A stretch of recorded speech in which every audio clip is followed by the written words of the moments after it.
Hello, fellow pet lovers. How in the world are you? It's me, Dr. B, Bruce Bowersfeld, DVM, and today we're going to talk about coronavirus detecting dogs. Is that possible? Well, time will tell, but we'll see.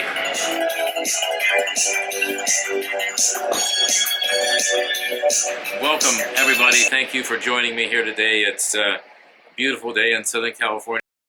Before we get started, please remember to subscribe below. But most importantly, if you really want to help this program, please share the video with your friends.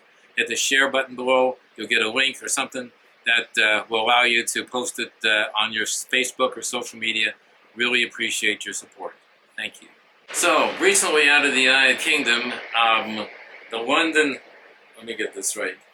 School of Hygiene and Tropical Medicine has published a I think it's called crowd sharing, where they're raising funds to fund this project.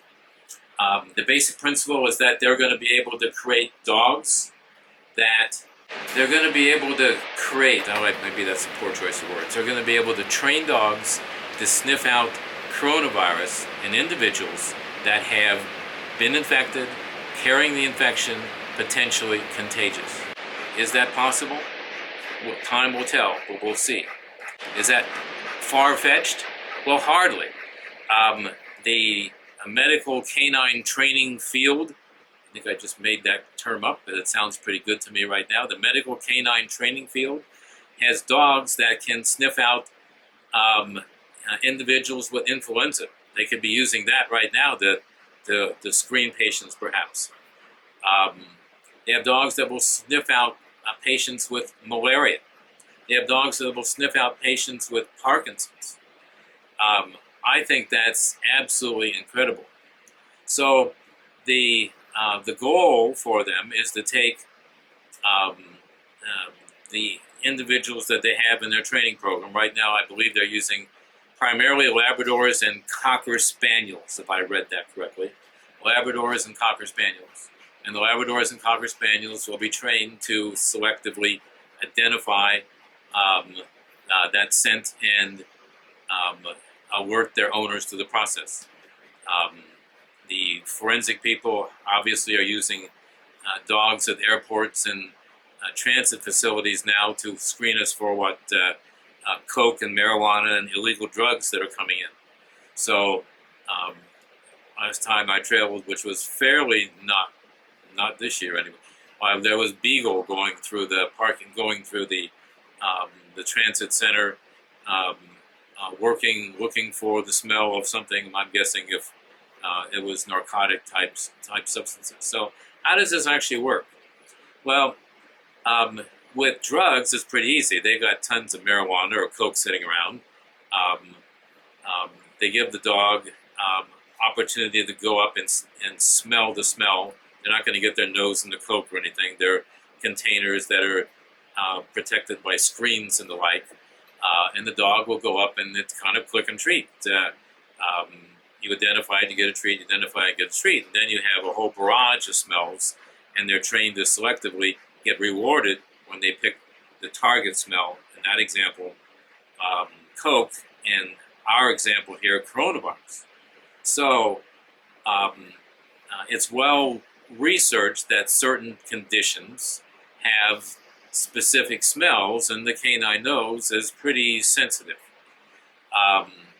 Cancer is another area that dogs are being trained for to sniff out and determine whether or not certain individuals are developing cancer type things. So one obstacle for this is to be able to find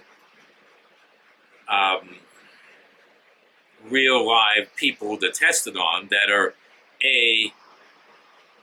carrying it but not ill. And so one challenge will be is to find that individual and then train the dog with that individual, and of course protect all the personnel and the trainers and around that are going to do that. So the study's going to probably take 6 or 12 months. Well, it's not really a study. The training is going to probably take 6 or 12 months, and then ongoing to be able to put that into practical use, but think about the potential practical uses for that. I mean, right now with lockdown, shelter in place, or wherever you all are at, the idea of being in your own car, which is safe, and traveling someplace is reasonable, at least for me and my wife. But the idea of getting on an aircraft, I think the airline statistics of who's flying and who's not pretty much substantiate the fact that no one wants to be on an aircraft right now. But what would happen if the airport had 1 or 100 coronavirus COVID-19 sensing dogs, and everybody got sniffed before they got on the plane? And if that dog didn't like your smell, so to speak, you didn't get to fly.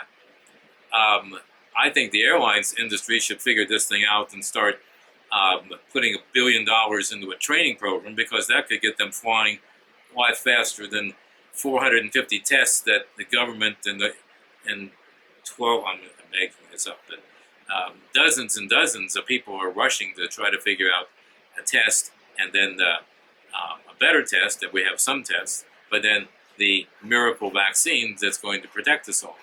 So if a dog could sniff out whether or not the guy standing next to you in your line's harboring the thing, I kind of like that. I'm going to take one of my dogs and start training tomorrow if they give me something I could use as a sniff training type thing. I thought that was pretty insightful.